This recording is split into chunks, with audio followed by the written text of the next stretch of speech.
Magandang hapon po, Malacañang Press Corps. Kasama po natin ngayong hapon si Press Secretary Atty. Trixie Cruz-Angeles, Philippine Charity Sweepstakes Office General Manager Mel Robles, at PhilHealth Spokesperson Dr. Shirley Gigi Domingo. Good afternoon, Sec. Magandang tanghali, Malacañang Press Corps. Dalawang mahalagang ahensya sa pagbangon natin galing sa pandemya, Philippine Charity Sweepstakes Office at saka ang PhilHealth. May mahalaga po silang announcement ngayong araw na ito na makakatulong dito sa ating economic recovery. Boss Mel? Magandang hapon po sa inyong lahat. Today, the Philippine Charity Sweepstakes Office is going to remit its share to the national government, national treasury in fact, and which will give the PhilHealth more funds to support the universal health care law. This is just the first among the remittances that we will do, because under the law, 40% of our charity fund will have to go to the universal health care. Magkano po yan, Boss Mel? By the way, I forgot the most important thing. It's 2.5 billion. 2.5 billion pesos to help finance the universal health care. And this is over and above the taxes that we pay. So apart from the taxes that we give to the Department of Finance, we still have to give this the charity fund, from our charity fund, 2.5 billion. Ilan ang taxes? May idea kayo, Boss Mel, ilan ang taxes na binabayaran? Pero you have income, you have VAT, Yeah. and We have all the taxes, including documentary doc taxes. stamp. Yeah. So, on top of that, meron tayong more than 2 billion na nire-remit sa universal healthcare through PhilHealth. Madam? Yes, thank you very much for inviting us here. In behalf of our OIC President, Attorney Eli Santos, who is now in Congress for a budget hearing, we are very happy to be the recipient of these funds from PCSO. We have lined up several benefits for the use of these funds. These funds will be transmitted to the Treasury and will be remitted to PhilHealth through a national subsidy for benefit improvement. So it's a different subsidy from the usual GIA subsidy to PhilHealth for the premiums of indirect contributors. This fund is specifically for benefit improvement and will not in any way be used for any admin expense. So we're very happy that we will be receiving these funds because it will translate to better financial protection of all our members. Thank you. May katanungan po ba kayo sa ating dalawang ahensya? Eden Santos, Net 25. Hello. Ayun. Good afternoon po. Sa PhilHealth po, yung po bang 2.5 billion pesos ay gagamitin doon sa mga hindi pa nababayarang mga COVID expenses po ng mga pasyente way back before pa? Hindi po. As we said, the funds from PCSO will be a special fund in the coffers of PhilHealth, and it will be used only specifically for benefit improvement. And in fact, we'll be coming out with a medium-term expenditure plan for these funds from PAGCOR and PCSO, with, of course, with the coordination and approval also of the two agencies. Ano po mga benefits ito na pagkakagastusan po nung 2.5 billion pesos? Some of them are review of our existing case rate para mapataas ang case rate at mas ma-improve yung ating support value. Doon rin sa ating dialysis para ma-increase ang sessions ng dialysis for our dialysis patients. Meron rin tayo mga orthopedic benefits that's planned for that. And our Z benefits or yung catastrophic benefits namin, i-review po rin natin yon and try to increase the support value also of these conditions. These conditions were identified because most of the assistance that PCSO were giving were in the area of these benefits.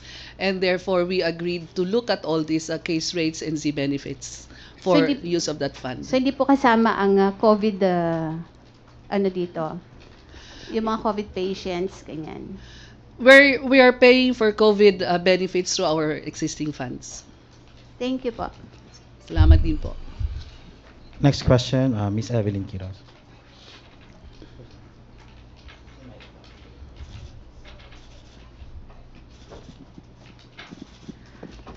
For GM Robles, first time po itong 2.5 billion na remittance nyo since umupo po kayo sa PCSO. Yeah, this is the first time under my watch. So ito po ba yung 2.5 is part of the remittance po ng mga STL operators, yung mga franchise holders natin sa buong Pilipinas? Yes, combined na ito with the Lotto and STL funds. We have a charity fund. Meron kasing allocation from the gross income. You have about 35% to charity, and from there 40% of that goes to the universal health care law. So ito pong fund na ito, since na-mention nyo from STL operations, meron po ba kayong report na natanggap na may mga STL franchise holders po na hindi pa nakakapag-operate sa bansa? Oh yeah, meron yan. It's a normal occurrences. So ano po yung direktiba dito ng PCSO para kasi po kung legal po yung franchise holder sila, makakapag-operate po sila at the same time, ma-remit po nila yung inaasahan nating remittance. Medyo mahabang kwento lang, no? But the short and long of it, if you apply for a STL franchise, you give a feasibility study, and we presume that the applicant can operate. So you upon given the permit to operate, we will give you a certain number of days for you to operate and remit. Pag hindi, then it shows na hindi ka ready and you're not qualified to be an agent. Actually, we call them agents. Thank you, sir. Next question, Vance Fernandez, please tonight. Being in the PCSO, sir, have you looked on these mga illegal STL or mga huweteng na illegal under your watch now? Yeah, but I will answer this, but if you could direct also your questions sana on the assistance, Relevant. because this is Sorry. really. But Yes, I will sir. answer this. Yes, Yes. we have it is a fact that we have a lot of illegal operations, and we're doing our best to contain them, because yes, they directly affect our contribution to the universal health care. But rest assured, we are working, because we don't have police powers, but we are using a lot of persuasion and legal moves to curtail the operations of the illegal weteng. Among them, yung bukis, merong peryahan ng bayan, no? The lot. Alam niyo naman sa Pilipinas, kahit basketball, tinatayaan eh. So there is a proliferation, and we are doing our best to have this prevented, para naman yung the legal STL, which is paying who are paying their taxes and in fact contributing to the coffers of the PhilHealth, can operate and proliferate. Sir, on another issue, sabi niyo yung mga assistance, have you looked on this, yung mga medical assistance and financial assistance you have given? Mga ilan na po to? How much? I don't have the figures now, but I will tell you they have been reduced dramatically because of the imposition of, for example, doc stamps. No, just for in context, prior to 2018 or 2019, our budget for charity is 9 billion. No? Now, our budget for the whole year is only 900 million. So it has dropped dramatically. It is now 1/10, including what we give. No? Kaya yung tiran lang sa akin for charity is less than a billion. Sir, may mga nagrereklamo, sir, sa mga online kasi they're asking for some medical assistance. Pwede silang, let's say, pumunta personal sa inyong office? Yeah, they can email me because right now talagang dinidiscourage natin yung face-to-face, yung pila, and then they can complain. And yes, they have a lot of reason to complain because we used to give as high as 200,000, even 500,000 during the times na wala pa kaming taxes. Now, you'll be lucky to get 50,000. 20 to 50 yung maximum. Okay. Thank you, sir. No more questions? Relevant questions, please. Dr. Pelayo of DWI. Sir, nabanggit po ninyo na 900 billion na lang po, million yung fund na lang po for charity. Bakit po bumaba, sir, from 9 billion? Well, as I've said, we have the taxes that weren't there before. No? Yung documentary stamps, the VAT, no?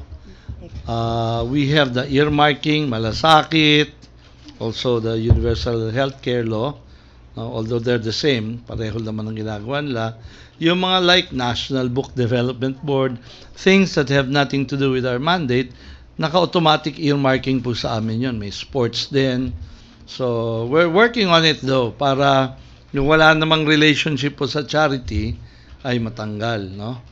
Because ang laki ho na nawawala na sa amin for the taxes that we pay. So not only do we give charity, we also are a revenue generation for the government. Okay, thank you. And now we will proceed to the handing over of the 2.5 billion check of PCAO to PhilHealth. Sana may manalo ng ganito. Tayo sa harap para kita.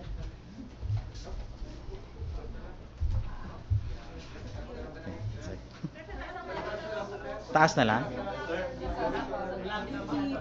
Hindi makita. Sige, taas na lang. Sorry.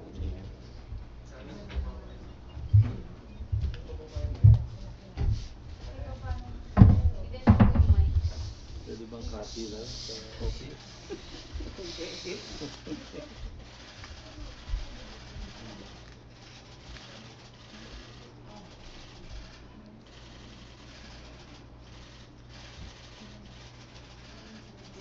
Okay. Thank you po, PCSO General Manager Mel Robles at sa ating pong PhilHealth spokesperson, Dr. Shirley Gigi Domingo. Maraming salamat po. Thank you. Thank you. Thank you. And now we will proceed to Press Secretary Trixie Angeles for some announcements.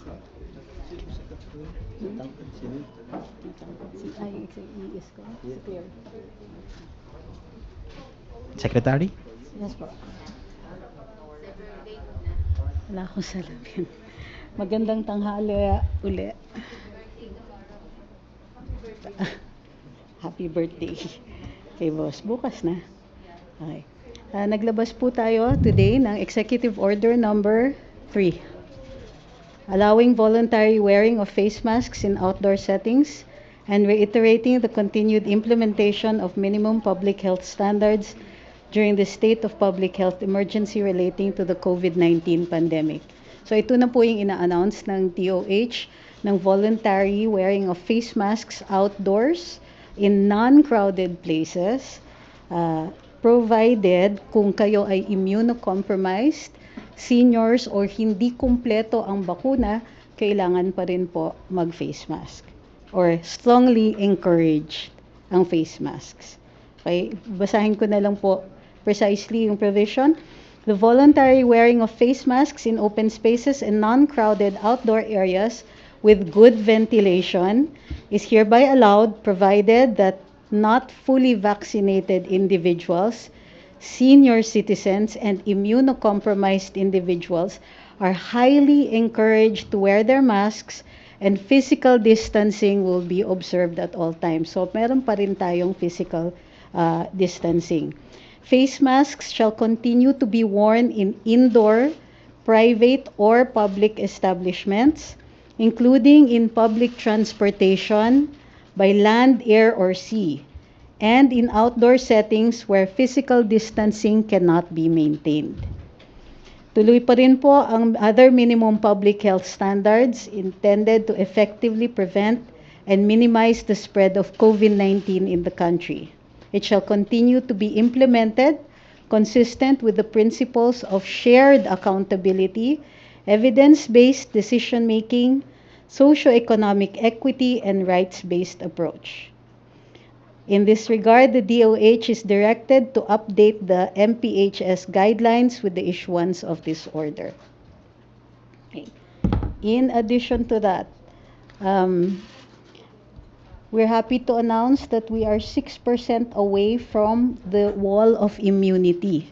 That's why we're malakas na ang loob natin for face masks. Now, congruent to that as well, the state of calamity is extended for possibly 3 months, but only for the purpose of preserving the benefits under it, such as, but not limited to, the indemnification, hold on, para mas precise tayo.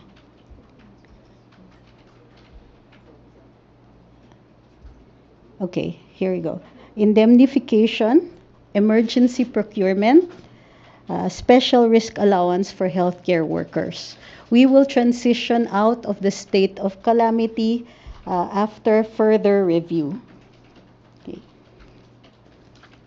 So, good news all around. Okay, on the next topic, nagkaroon tayo ng cabinet meeting today, and we discussed primarily food security. We're identifying the factors that hinder our food security, and several agencies were there to report, among them the DOTR, NEDA, of course the Department of Agriculture, the DILG, and among others. So those that were identified for possible policy review and legislation are the barriers to efficient transportation, red tape, yung permit systems natin to make it more efficient, also the crossing of boundaries between LGUs. In addition to which, we're also looking at a review of policy and possible legislation to balance importation with local production and to address the issues of over and underproduction. So all the departments made their reports today. There are quite many overlaps. So all departments will be working together on the policy review, assessment review, and proposals. Okay, questions? Maricela Lili, TV5. Hi, Yes, ma'am. ma'am. Magandang hapon po. Ma'am, just a clarification on the face mask EO. When will it be implemented? It's immediately. Hold on, let me just get you the precise term.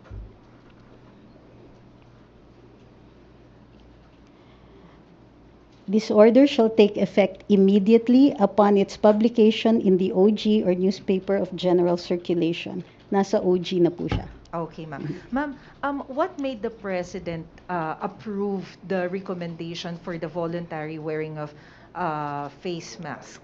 He had imposed a condition, and one of that is the establishment of the wall of immunity. Since we are 6% away from that, then it's time. So we're doing this in stages, in phases, so that we also don't, so that we can have feedback on whether or not these new policies are working and how to make them more efficient, so that hopefully by the end of the year we might be able to have to be voluntarily masked indoors as well.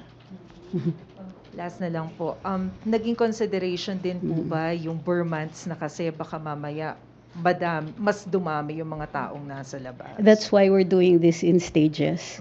We'll need the feedback. If the voluntary masks outdoors is going to contribute to something, then of course the policy will again be reviewed. Right. Questions? Go ahead. Ay, Mike.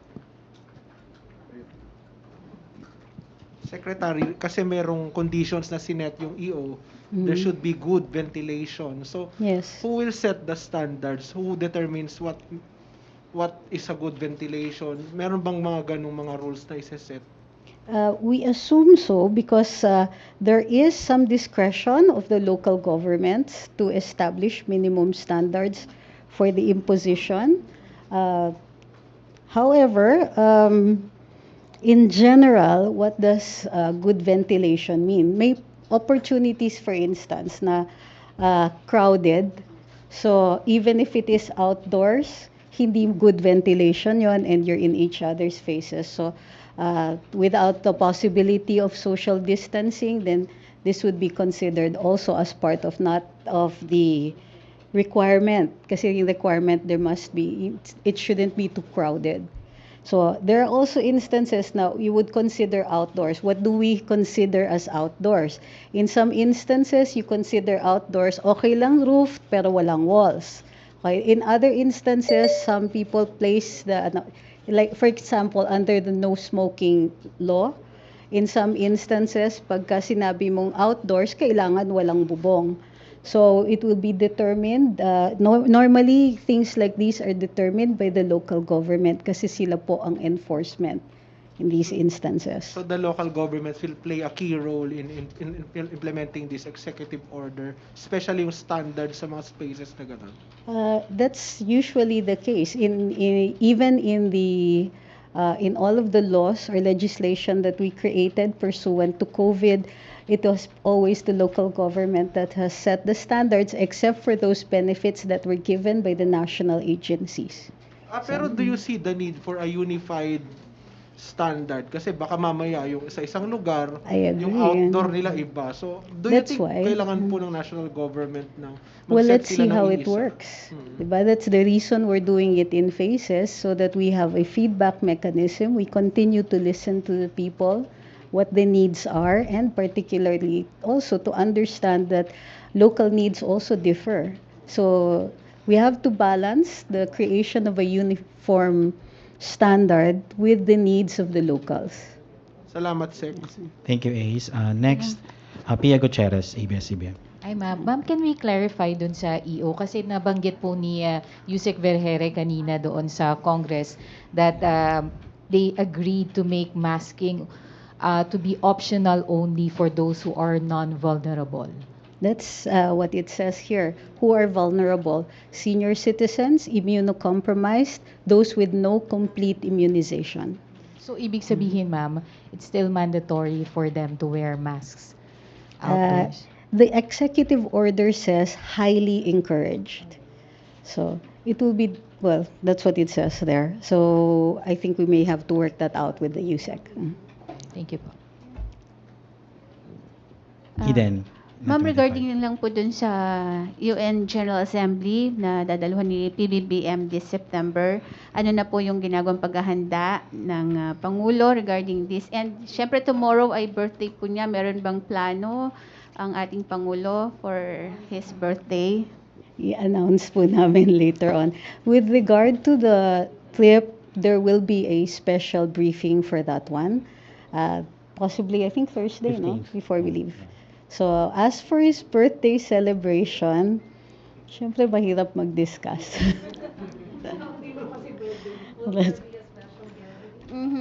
Kahit yung meron bang party, special gathering po dito sa Malacañang? I have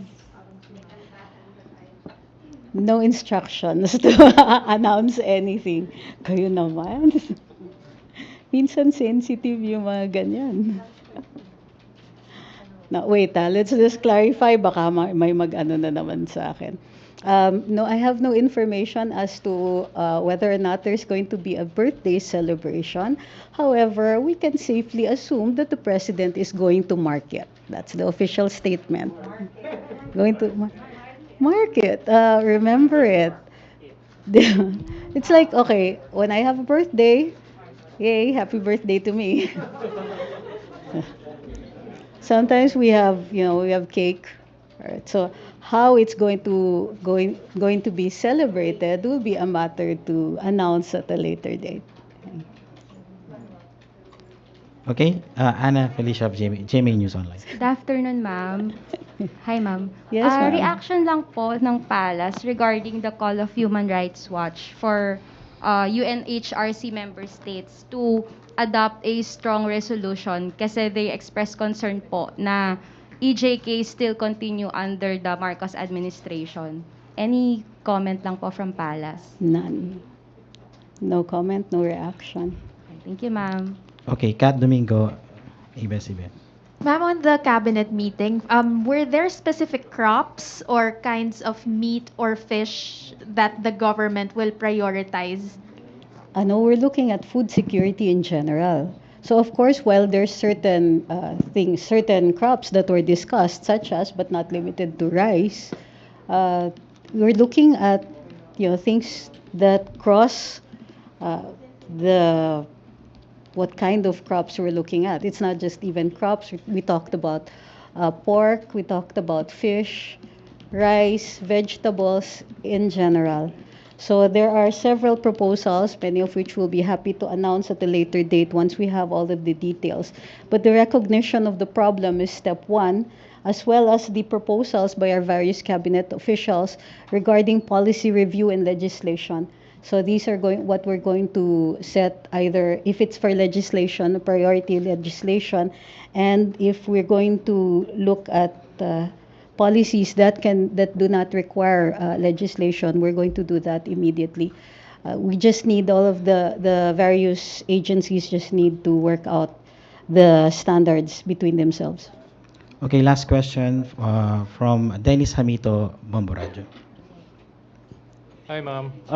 May nakaschedule po ba na courtesy call yung si Miss Alex Ayala after winning the US Open Youth kay President BBM? May coordination na po ba? Wala pa po tayong information on that. She's not a resident. So we have to, if there was an opportunity, I'm sure the President would love to have her over. But let's see. We don't have any details or if she even has time. So let's find out first.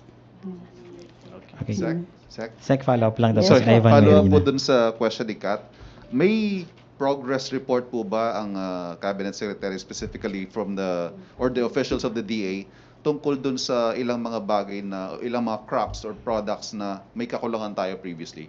Sugar, white onions, salt, for example. Meron po ba tayong are we making progress in those particular areas? Well, the DA has never been remiss in bringing out the information. You really should check out their website. Tuloy-tuloy yung pagbibigay nila on those ongoing programs.